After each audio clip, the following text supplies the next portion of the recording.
Welcome, everyone, to the L7C podcast Super Bowl edition. We are finally here. The biggest event in North America, the Super Bowl, is here. And we have the NFL expert, the executive producer of the L7C podcast, Mr. Justin Ackendale. How are you doing today, sir? I'm doing well, man. It's Super Bowl week. Let's get it. Yes, we got a matchup, man. We got the Chiefs and the Eagles. That's going to be the Super Bowl this Sunday at 6:30 on Fox this year. Justin, obviously they had a long road to get here. How did these teams get here? Yeah, so we'll start off first with the Chiefs. We talked about earlier this season about some of the new additions in their division with Russell Wilson coming over to the Broncos and the Raiders getting Devontae Adams and Justin Herbert getting their year under his belt. And a lot of analysts picked the Chiefs not to win their own division. They did that again. They went into the playoffs and they beat the Jaguars in the divisional round. They beat the Bengals in the championship game. There was some controversy in that game that some people would say, not I, but some people might say. And the Chiefs are in the Super Bowl once again. Patrick Mahomes in his third Super Bowl. Yeah, third Super Bowl. Yeah, third Super Bowl in the 5 years. Every year he's been the starting quarterback like we talked about. They've at least made it to the AFC Championship game. Yeah, bare minimum for him. He's been in the AFC Championship every single year. We were all fools to think that someone in that shit conference was going to dethrone him. But here we are. He sprained his ankle in the game against the Jaguars. He's still dealing with that there in that Bengals game. You couldn't really tell that he was hurt at all until the nerve block started to wear off on him a little bit. But yeah, Patrick Mahomes is back. The Chiefs are back. Number one offense in the league. Still got Travis Kelce. Got the rookie Isaiah Pacheco in the backfield. Chris Jones on defense. They're a problem, man. They're definitely the best team in the AFC going right now. And Justin, you think about back then, there was a lot of people, not alone the Chiefs not making it. There were some people who didn't even think the Chiefs were going to make the playoffs because of the AFC West hype. And that hype was one of the most overhyped things ever because the Chiefs went undefeated in that division. Yeah, everyone was concerned with Tyreek Hill leaving in free agency, how the Chiefs are going to take the tops off defenses, and they had literally no issue doing that. Patrick Mahomes threw for over 5,000 yards and 41 touchdowns. I don't think you missed Tyreek Hill too much. No. And that just shows the testament of Patrick's ability that you lose someone as explosive as him, and the Chiefs were still like the number one offense, and he's more than likely going to win MVP. Yeah, he's probably going to win league MVP for the second time in his career. Yeah.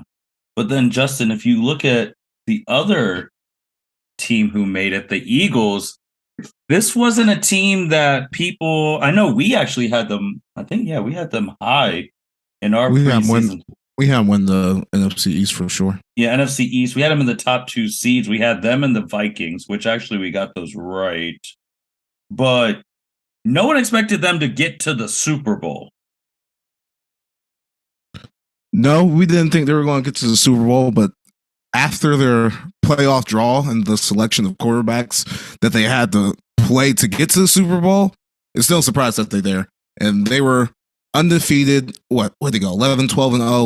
Lost the game against Washington Monday night. And then after Jalen Hurts got hurt to end the season, they lost 2 games before winning their game against the Giants to get to secure the number one seed. They already clinched the playoff rep by the time Jalen Hurts got hurt the first time. And then the divisional round, they beat the Giants 38-7. And then in the NFC Championship game, they beat the 49ers 31-7. And the quarterbacks that they beat were Brock Purdy with a fucked up elbow, like literally getting surgery on it, might not be ready in time for the season for the 49ers. And then Josh Johnson, who got knocked out of that game with a concussion. And then Brock Purdy had to come back into the game and literally could not throw. He was handing the ball off the rest of the game. Like, as soon as Brock Purdy went out with the game, that was academic for the Eagles. You knew the outcome of that game. Yeah, and it's weird with San Francisco because I've never seen a team in my years of watching football where all 4 of your quarterbacks on your roster get hurt. It was something to watch. I was like, damn. And that was the game leading up into the Bengals Chiefs game. So those quarterback injuries in the game just took all the life out of that game. It was a total dud because the 49ers had didn't have a capable starting quarterback. Yeah, there was times I actually felt sorry for him. There was times where McCaffrey was in the backfield and they just had to run every play because they had no one who can throw. So that's one of those things too where I know they've already said Jimmy G is going to be gone, but they definitely are going to make sure they keep everyone else. Yeah, Jimmy G is definitely gone. We just got to see how Trey Lance recovers and if Brock Purdy recovers. I think Trey Lance walks in the starter going into camp because I think he's going to be further along in recovery, to be quite honest. Yeah, I agree. I do want to go back to the Chiefs game real quick because before that game was played, I actually was leaning Cincinnati. But man, when they started talking, I was like, no, Kansas City's going to win this game. And I know people like, oh, they weren't thinking about it. No, the Chiefs let you know. They heard when Chris Jones said, see you at Burrowhead. I was like, it's over. It's over. Because he was the best player in that game during that AFC Championship game. No one could block him. No one could stop him. I think that game, yeah, the Bengals were talking too much shit. The whole city of Cincinnati was talking way too much shit. Oh, and yeah. Even the mayor, Travis, let them know. Yeah, you would have thought they would have been like a lot more quieter on the count that they were missing 3 offensive line stars and then thus in the game giving up 5 sacks to Joe Burrow, Chris Jones on the one of the last plays. So the Bengals had 2 chances in the fourth quarter of that game with the game tied 20-20 to take the lead. And win the game. There was one at 7 minutes that Burrow threw a pick. He threw a pick.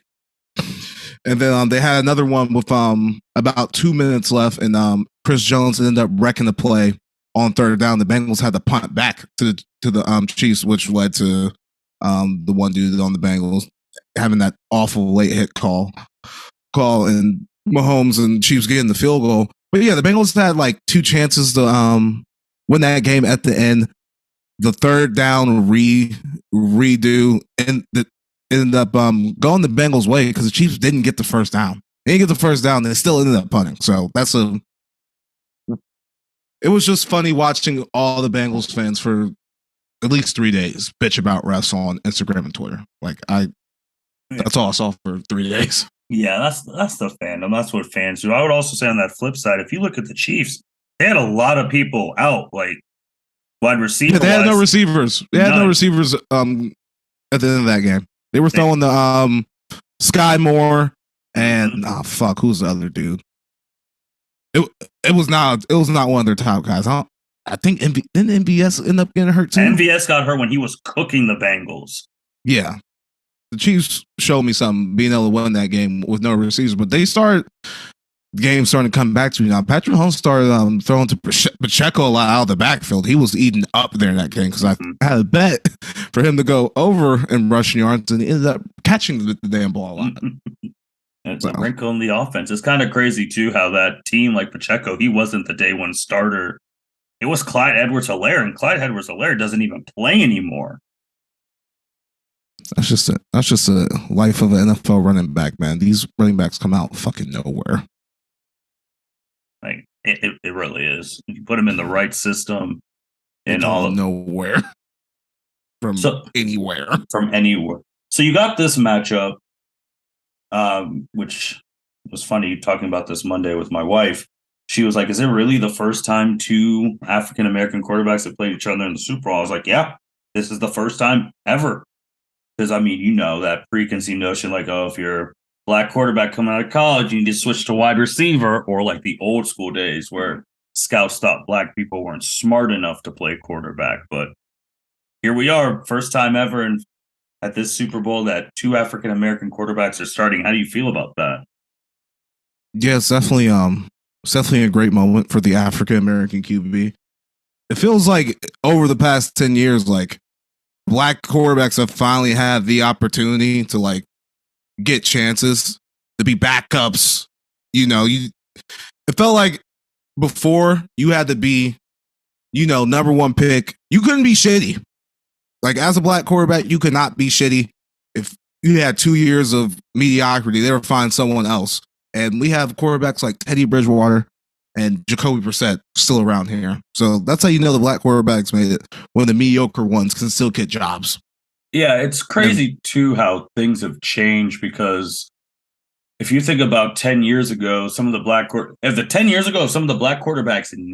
back then came out now, they'd be overall number one picks. No disrespect to Josh Allen, big, strong 6'6". If Terrell Pryor came out right now, number one pick. 6'6", runs a 4.3 40, significantly faster than Josh Allen, comparable to strength, throws the deep ball just like him too, but it'd be a lot different if some of those black quarterbacks who played came out now, like a Vince Young and stuff like that. Yeah, the philosophy has changed that like the NFL offenses work around their quarterbacks. Mm-hmm. If you can't throw, if you can't dice them up from the pocket now, we'll figure it out later and tailor our offense to suit you right now. And that's literally what the Eagles did with Jalen Hurts. They started last year trying to do a typical West Coast offense. Jalen Hurts, it wasn't really working. And then they went to more of a running QB type of offense, and it got them to the Super Bowl this year. Mm-hmm. It's weird too, because when I look at the Eagles, I would say the only difference between like them and the Ravens have a better coach, but they have the wide receiver like weapons on the side with Devontae Smith and AJ Brown, and I know the Ravens have Bateman, but that's the only difference. Because now if I'm sitting there looking at another black quarterback, Lamar, like, no disrespect to Jalen, he's not a unanimous MVP, and with his system, all that stuff, you got him some help. You got him to the Super Bowl. Like, we could do that in Baltimore. I just wish Lamar Jackson had an agent, because he would have been signed by now if he did. 100%. That is what kills me. If he would have had an agent, he would be locked up with the Ravens right now. But now we're going to go into the all season. Like, what the hell are the Ravens going to do? They go, and Greg Roman's gone. Like, the OC who got him here, the Ravens let him go. So I don't know if they're going to franchise him, finally sign him to a long-term deal, let him hit the open market. Like, it's just a glass door of possibilities now since Lamar Jackson doesn't have an agent. Yeah, this is good for us to talk about, though, I guess, but I don't think it's the best for him. No, and there's reports saying they were like $100 million off in guaranteed money, and I'm like, I just don't know how much he wants. He wants that $250 guaranteed Deshaun Watson contract, and from Lamar Jackson's perspective, I get why he wants that, and I get why the Ravens don't want to give it to him, because he didn't finish out this is the second year in a row not finish out the season. So this is why you need an agent there to argue this for you. It gets too emotional if you, the player, has to go up to management and have to argue yourself for it. Like, you're 100% right, 100% right. And we talked about at the beginning of the year that, because we tell the truth, we told our people who do listen to us, like, look, the stuff with Deshaun and all that is bad, but we told you the truth. The real reason the NFL hates the Browns is because they gave them that money. That's the real reason they got that suspension for 11 games. It wasn't the women. It's because the NFL was like, you fucked it up for all of us, so you're going to pay. And it's the truth. Yeah, and there hasn't been none of the quarterbacks who signed since then have gotten that fully guaranteed contract. I think Kyler Murray's the only one who's signed since then, and that contract is starting to look like a fucking disaster right now. I've seen reports saying they can't get a coach because no coach wants to be tied up with Kyler Murray right now. Yeah, it's bad. Just but on the positive, there is a good amount of African American quarterbacks who are starting, and that is also improvement. Shit, if Kyler Murray would have done this shit, Kyler Duty, he would have been out of the. He would have been out of the league. 10 years ago, they would have took all the dead cap money and cut his ass yesterday. 100%. I agree. No, progress. Agree. That is true. That is a good way that's a good and bad way to look at it. That we're at this point in time that Call of Duty and Fortnites have to be implemented in people's contracts because they're not doing what they're supposed to be doing. But that is true. It is progress because he would have been. But staying on these quarterbacks, Justin, they're both, for this game, both their legacies would be different, change for different reasons. Patrick, if he wins, this would be his second Super Bowl, which that already puts you in a whole different tier of class of quarterback. Because we know in the NFL, even though there's a whole bunch of other people who you need to succeed, winning has become a quarterback stat. It just has. So if he gets 2 Super Bowls already before he's 30, he'll already have more than Aaron Rodgers, Drew Brees. He'll be tied with both the Mannings. Like, it's already, he'll be one behind like Troy Aikman and all of that at 30. That's already crazy. And if Jalen wins, they did the formula right. You won a Super Bowl on the guy's rookie deal. And this was a second round pick. So from both ends, like, a Super Bowl win just changes both their like legacies tremendously. It definitely does. If Patrick Mahomes wins this Super Bowl, he can retire tomorrow and be a Hall of Famer. First ballot. Yeah, it'll be like that. I mean, he's already thrown for 192 touchdowns, over 24,000 yards, 66% completion percentage.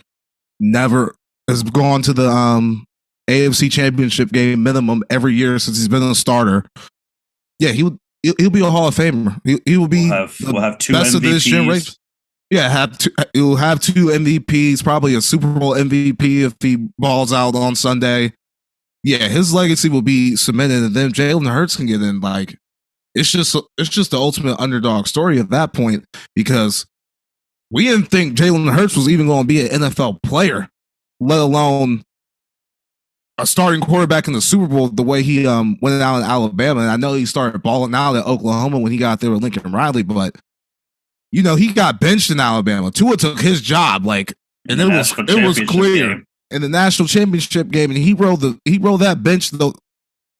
He rolled the bench at Bama the whole next year until there was an SEC championship game. They came in and relieved Tua for a little bit, but yeah, we didn't think this was going to happen with Jalen Hurts. So yeah, it'll be big. It'll be a big deal if Jalen Hurts can get this Super Bowl win, and then Patrick Mahomes will submit himself as he's already a legend, but he'll firmly cement himself as a legend if he wins his second Super Bowl in 5 years.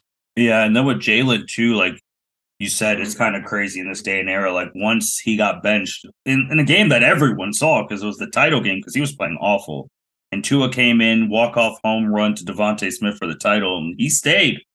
Jalen stayed that whole way, rode the bench, still worked hard, graduated. Like I said, relieved that, went to Oklahoma. I saw an interview too that he's still working on like getting his master's at Oklahoma. Like, the dude is, and he's answered all the critics. He's a professional. He's a leader. Like, he's really what you want your quarterback to be. Like, on the field, off the field, in the media, in the community. Like, he is a quintessential leader. Yeah, he has every intangible that you can think of that you want. Says everything correctly at the microphone. Ain't going to get into no bullshit off the field. Shit, the man squats 600 pounds, so you know he works hard. Mm-hmm.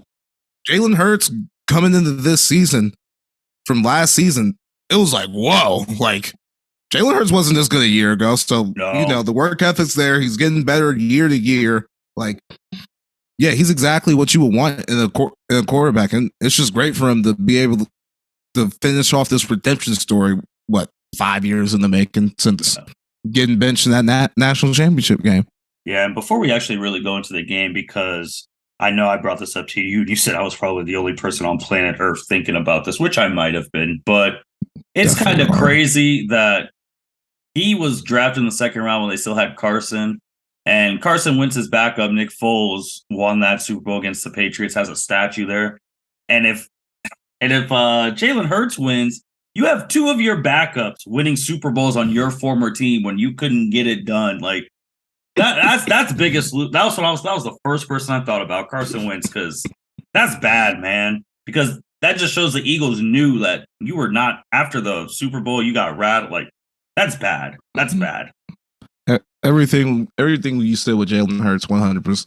Jalen Hurts and Carson Wentz, 100%. Like, not gonna argue that. But the Nick Foles one, I mean, Carson Wentz got up there. He did the bulk. He did the bulk of the work. I know, but he was going to win MVP that year if he didn't get hurt. That is the truth. But then Nick Foles came in, won that Super Bowl. But then the following year, Carson gets hurt again. Nick Foles gets him a playoff win. And they came one field goal away from getting another one. Like, it's just bad. And we've obviously seen Carson since Jalen took his spot. Like, going to Indiana, terrible. Commanders, terrible. He was really bad with the Commanders. I feel like Indy gave up on him too soon. If we're being real, like they could definitely been in the mix if they kept Carson Wentz at quarterback this year, because they were getting away last year. Yeah, and but then, he lost that. He lost that game to the 2-14 Jaguars. That's when I knew they were getting rid of him. Yeah, I know, but hey, the Jaguars aren't a bad team, man. No, Jaguars, they have the Colts number, is what I'm saying. Yes, they do. But so, Justin, going to this game now, how do these teams stack up against each other? Whew. It's a pretty even matchup. I'd say the Eagles have the better roster. Mm-hmm. Eagles have the better overall roster. I like the Chiefs quarterback better, but they're both coming to the game a little injured.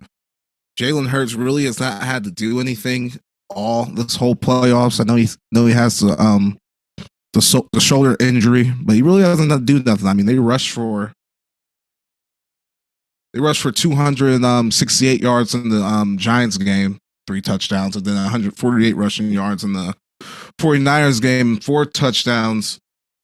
But DVOA, Chiefs are second, Eagles are fifth.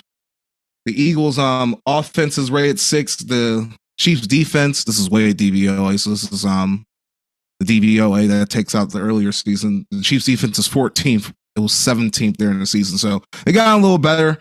Chiefs offense number 1, Eagles defense is 9th. Both of these quarterbacks have been playing at MVP levels that we have stated. They both they're number 1 and 2 in sacks. The Eagles had 70 and the Chiefs had 55 sacks, which surprised me because when I watch Chiefs games, I really don't see them getting too much pressure. It'll be the toughest test for each team in the playoffs. Eagles 1,000%. The Chiefs, definitely for them too, because the Bengals had the offensive line woes and the Jaguars are just a year too early. I think the Eagles will handle the Chiefs pressure. These lines are both top 10. Both offensive lines are top 10 rated. I think we're going to see points. The Eagles are going to want to run the ball. I think the Eagles win the game. I think the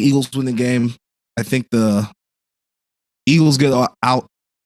They eventually get a 2-possession lead, and the Chiefs are going to have to play catch up, and the Eagles will be able to get the run game going, limit possessions, so the Chiefs just won't have enough time to score the points to win the game. That's how I think the game is going to end up going. So just to bring up how even a matchup that this game really is, this is a tweet from Field Yates from at the beginning of the week, how the Chiefs and Eagles this year, overall now with the playoffs and stuff, 16-3. Both teams have scored 546 points. Both teams have 6 All-Pros, including a Kelsey brother and their QB, and each were the AFC and NFC number 1 seed, respectively. You don't get that much even than that. No, and then even some of the sets I said, like between the lines, like, offensive lines are both good. Mm-hmm. The defensive lines are both good. The Eagles are a little better because they have more bias to work with. The Chiefs secondary is young. They got 3 rookies back there, but they've been balling all playoffs. I mean, Joe Burrow couldn't do shit against them. I know the line wasn't very good for him that game, but Jamar Chase and T. Higgins weren't really getting off. So yeah, there's a lot of difference. There's a lot of similarities between these teams. The Chiefs can run the ball when they have to. I trust Pacheco in their line to get yards for him. I think it's going to be a higher scoring game. But I think the Eagles just got the better roster. I like the receivers better than the Chiefs, and especially since some of the injuries. I know Kadarius Toney probably is going to play. They're not going to have Mecole Hardman, but it's really a toss up. Like I really don't know who's going to win. I'm just going with the Eagles. No, I think the Eagles. I just feel like we're really going to see how much better this offensive line truly is for the Chiefs compared to the last Super Bowl they were in. Because it's definitely better than that. That was bad. That Chiefs line that played the Bucks. Oh, that line was horrible. And that's how they lost. That was a storyline coming into that game. Patrick Mahomes was running for his life that whole postseason. Mm-hmm. He doesn't have to do that. So I think the Eagles line's going to get pressure, but it's not going to be like in that Super Bowl where they just couldn't block at all. Like it was horrible. Like it couldn't block at all. 70 sacks, man. That team is at 70 sacks. I just don't know. I do feel like whoever gets up 2 scores first is going to win. Because if the Chiefs have to play catch up and the Eagles are so consistently moving, running the ball, wasting the clock, and then from the flip side, if the Chiefs get ahead, and like you said, Jalen hasn't have to do a damn thing in these playoffs. If he actually has to throw a lot, that's not how the Eagles are built. Sure, they can throw and all that, but they like to run first. The Eagles are they're a first half team. So if they do what they typically have been doing all season and get a lead in the first half, I think they're going to win this game. There's been multiple games this season where they've gotten a lead and they did not even score in the second half. The pass rush is just eat the other team alive, and that's how they won games. But just like you said, if the Chiefs get up, I don't think Jalen Hurts is going to be able to drop back like that and dice up the Chiefs defense to be able to get back into the game, because he hasn't had to do it, and I think his shoulder really might be that fucked up if he isn't doing it. He hasn't been running as much, hasn't been having to throw. The Eagles haven't had to with the opponents that they have played, but it's just something you gotta wait and see about. Yeah, it's interesting because I agree that their wide receivers are better, but when it comes to pass catching, there's that guy named Travis Kelce on that other side who we've seen these playoffs. He has been on a historic tear. Yeah, the Eagles got to worry about Travis Kelce. I definitely think he's going to get his, but outside of that, what Chiefs receiver is scaring you? None, but just like the Bengals, who they're pretty good too. They saw Patrick was just throwing to rando people, and it was working out. Yeah, it did work out. The Bengals weren't getting any pressure, and they couldn't. They have an answer. They did not have an answer for Kansas City that day. But that game was shit. The game was only 20-20. They weren't scoring on too much. It was just the Bengals couldn't get out their own way in that game, and the injuries catching up to them. That's true. And just think about the Eagles too. If they win this year, they're in theory going to be better next year because they're going to have top picks. Yeah, Jalen Hurts still on a rookie contract. They're still going to have Devontae Smith. They're still going to have A.J. Brown. They have a top 10 pick. Yeah, they can definitely get the team better. I don't see the Eagles going nowhere, win or lose. No. They're not going anywhere. And I do think with the Eagles, they get the extension done with Jalen now immediately. You do not wait until you see the Burrow-Herbert thing. You do not want to play catch-up. That's what effed up the Eagles last time. So you got to get it done. They might have paid Wentz too early. That's what fucked them. They paid them too early. They did. They did. But they paid them when they didn't have to. But now, dude, you're going to have a Super Bowl. And it's the NFL, so Jalen Hurts is more than likely, if they win, going to be Super Bowl MVP. I agree with you. I just don't agree with that point with Wentz, because they definitely paid Wentz way too early, and that's what ended up. That's why he drafted Jalen Hurts. That is true. That's why he drafted them. But all right, you got the Eagles. What do you got for score? 30-27. Eagles. Over is 51. That's the over. Oh, oh man, I do think I feel like the Eagles, man, I'm gonna go crazy, but I just don't think I think that defense is just gonna get to them. I think Eagles 28-14. Under. Yeah, Wait. I just Yeah, don't that would be under here. I just don't that Eagles defense, man, I just seeing them all year and they're gonna be amped up for this. But now since you were saying overs and all that stuff, Justin, as the betting expert too for this group, how does one bet on like with the Super Bowl and it's a game, but it's an American holiday, really. How does one bet with that? Do you still do your normal strategies or do you do things differently because it's the Super Bowl?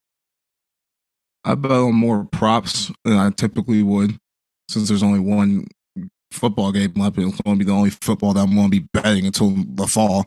So I typically bet on a little bit more props.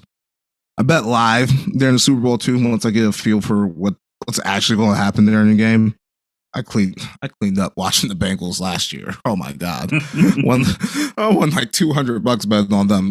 All live bets, just all live shit. That I was like, all right, these niggas are not about to score anymore. Although that comes out like just a bunch of shit. But yeah, I typically do my same processes. Like I typically read the same articles that I typically do and handicap it the same way I always do.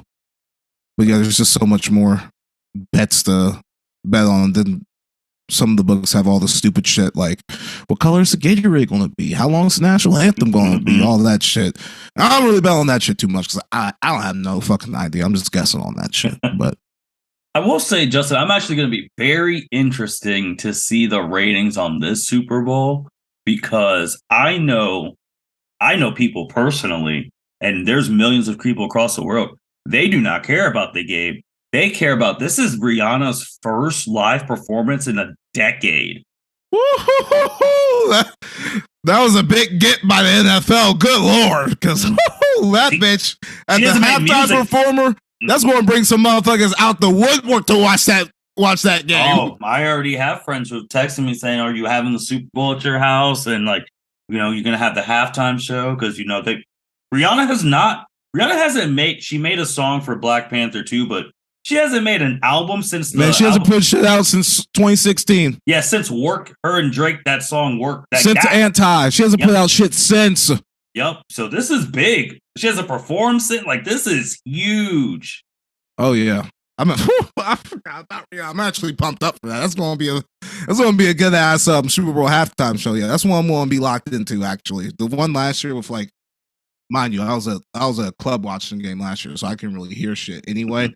But the Dr. Dre 50 Cent shit, that was fine. Like whatever. I like newer hip hop anyway. But fucking Rihanna, I love that bitch. Let's go. I do think with the halftime shows those past two, because I mean last year with 50, Dre, Eminem, Snoop, Mary J, all them. It's that partnership that the NFL now has with Jay-Z. I mean, Rock Nation, and that's who Rihanna signed through. So makes sense. Yeah, I'm excited for Rihanna though. That's definitely gonna. I mean, how much higher are the Super Bowl ratings going to be? I mean, it's probably the top rated event every year in America. Yeah, because I mean, some people just watch for the halftime show and the commercials and like the camaraderie of people. But there's Rihanna fans who don't care about any of that who are going to watch this just for that. Oh yeah, definitely. Rihanna is a beast, and she has a fan base that can go up against any of your favorite celebrities. People love her. Oh yeah, she's out there making money and all that jazz. Justin, do you have anything else? Let's see. Tom Brady finally retired. Yep, he said he's starting in Fox in 2024, so he can study up the stuff. It will be sad because since when he starts, Greg Olsen will be gone, which is kind of sad because I've actually started to like Greg Olsen. Yeah, that's a little shitty. Mm-hmm. I wanted that. He might go try to get a job with Amazon or NBC maybe. I wouldn't stay at Fox if I'm Greg Olsen personally. Like, how are you going to give me the job? Give me the number one job for a year, sign Tom Brady, and then just bump me. Nah, make that nigga Tom pay some dues. Put that nigga on the third game. Send that nigga to fucking Arizona on they're in the Arizona Cardinals fucking Raiders game that no one's watching at 4:05. They can't do that because Tom Brady on this media contract is more than his career earnings he's made in 20 plus years in the NFL. That's fine. Make that nigga pay some dues. My nigga Greg Olsen was doing good. You can't have a pay dues if you're paying him 350 plus. I need that motherfucker to be on Kyle Hurts show every week like Sean Payton was. Fox can't make him work for every month. Oh yeah, Sean Payton's the new Broncos coach now. He said Russell Wilson's special treatment. He ain't having that shit anymore. I honestly think this is the best thing for Russell Wilson. I do too. This is the best thing that could happen to that man. I do too.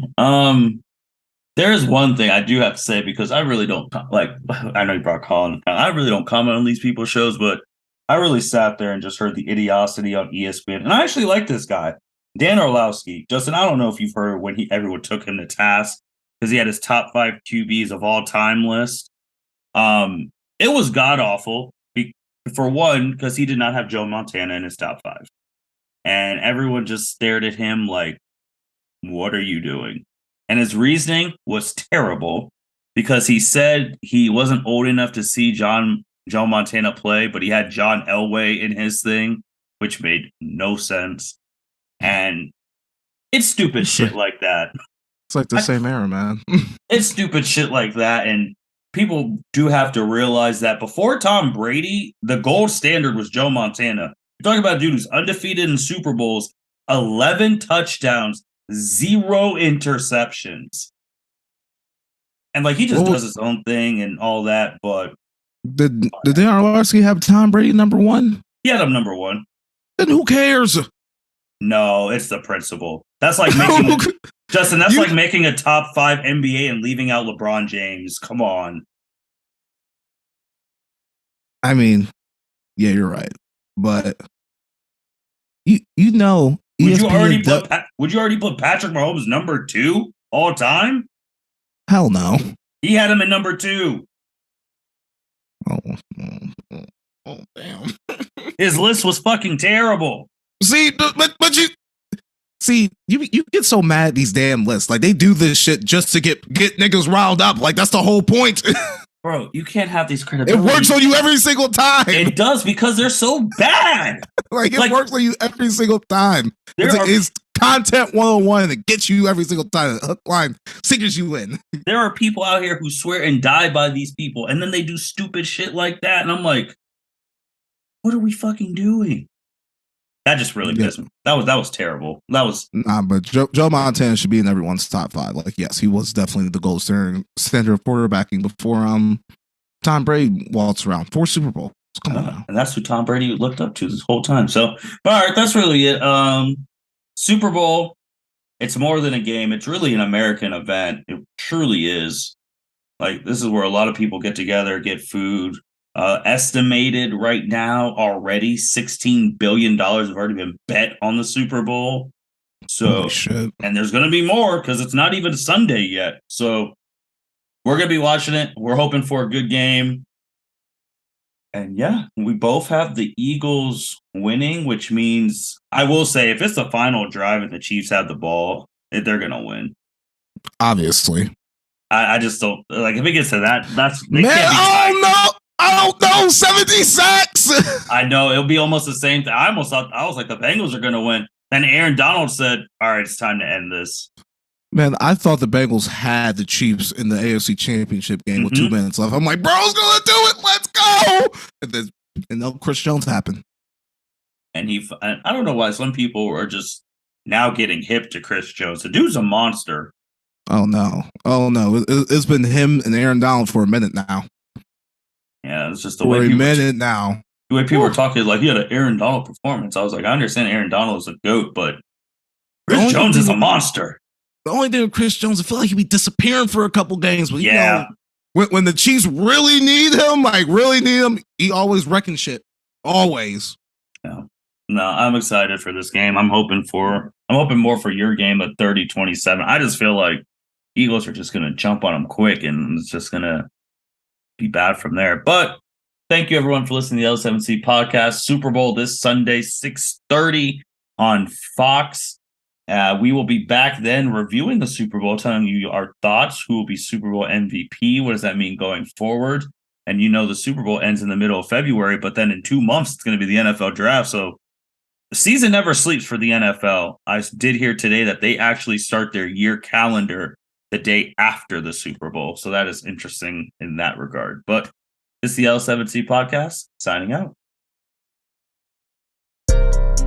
Thank you for listening to this episode of the L7C podcast. Be sure to like, rate, review, and subscribe to the channel. Follow us on all social media platforms, and we'll be talking to you guys soon. Take care.